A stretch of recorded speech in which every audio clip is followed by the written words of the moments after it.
আপনি কি জানেন, একজন মৃত ব্যক্তিকে কবরে রেখে আসার পর তাৎক্ষণিক যে বিষয়গুলো ঘটে?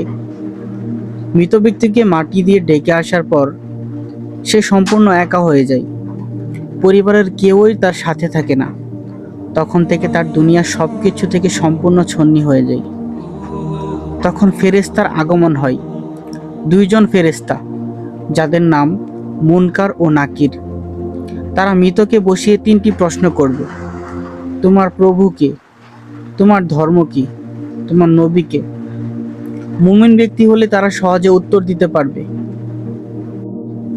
মুমিন ব্যক্তি তাদের সঠিক উত্তরে বলবেন, আমার রব আল্লাহ, আমার দিন ইসলাম, আমার নবী হযরত মুহাম্মদ সাল্লাল্লাহু আলাইহি ওয়াসাল্লাম। কিন্তু অবিশ্বাসী বা মুনাফিক ব্যক্তি উত্তর সঠিকভাবে দিতে পারবে না। তখন তারা বলতে থাকবে, হাই হাই, আমি জানি না। কবরে মুমিনদের জন্য শান্তি ও অবিশ্বাসীদের জন্য শাস্তির আলোচনা করা হয়েছে। মুমিনদের জন্য কবরে প্রশান্তি, প্রশস্তা ও জান্নাতের জানালা খুলে দেওয়া হয়। তার কবর 70 গজ পর্যন্ত প্রশস্ত করা হয়। জান্নাতের ঘ্রাণ ও সুখ অনুভব করা হয়। অপরদিকে অবিশ্বাসীদের জন্য কবর সংকুচিত হয়ে যায়, এমনকি হাড় একে অপরের সাথে চেপে যায়। আগুনের শাস্তি, সাপ বিচ্ছুর কামড় এবং ভয়ঙ্কর দৃশ্য দেখানো হয়। জাহান্নামের একটি দরজা খুলে দেওয়া হয় এবং সে দুঃখ কষ্ট পেতে থাকে, যা কিয়ামত পর্যন্ত চলতে থাকে। একে বলা হয় বারজাখ জীবন, যা মৃত্যু পর্যন্ত চলতে থাকে। মৃত ব্যক্তিকে কবরে ফেরেশতারা যখন প্রশ্ন করার জন্য আসবেন, তখন ফেরেশতারা ভয়ঙ্কর চেহারায় আসেন। কণ্ঠ ভীষণ গম্ভীর হয়।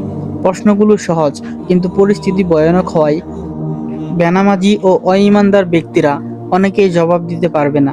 হাদিসে আছে, আল্লাহ তাআলা মুমিনদের দৃঢ় রাখেন, ফলে সে জবাব দিতে পারে, আর কাফের বা মুনাফিক উত্তর দিতে পারে না। সহিহ বুখারী, হাদিস 1338। মুমিনদের জন্য কবরের যে আরামের কথা উল্লেখ করা হয়েছে, মাটি বলে, স্বাগতম, আমি তোমার জন্য মা হয়েছি। কবরে জান্নাতের দরজা খুলে দেওয়া হয়। সাদা পোশাকে একজন সুদর্শন ব্যক্তি এসে বলে, তুমি খুশি হও, আমি তোমার সৎ আমল। কবরে পাপীদের জন্য যে শাস্তি নির্ধারিত করা হয়েছে, তার মধ্যে পাথর দিয়ে মাথা চূর্ণ করা, আগুন পুরা বা অগ্নি শিখায় সেকা দেওয়া, কাঁটার শুল দিয়ে চোখ মুখ ছিদ্র করে দেওয়া, সাপ ও বিচ্ছুর কামড়। একবার নবী সাল্লাল্লাহু আলাইহি ওয়াসাল্লাম স্বপ্নে দেখেন দুইজন ফেরেশতা তাকে বিভিন্ন কবর দেখাচ্ছেন, যেখানে মানুষ শাস্তি ভোগ করছে। একজনের মুখ ছেঁড়া হচ্ছে, একজন মাথায় পাথর দিয়ে আঘাত করা হচ্ছে, কাউকে আগুনে পোড়ানো হচ্ছে, ইত্যাদি। কবরের সময়ে মানুষের যে অনুভূতিগুলো হবে, বারজাখ জগতে সময়ের দ্বারা ভিন্ন। কেউ 1000 বছর কবর থেকেও মনে করবে একদিন বা আধা দিন ছিল। কিয়ামতের দিন তারা বলবে, আমরা একদিনই ছিলাম।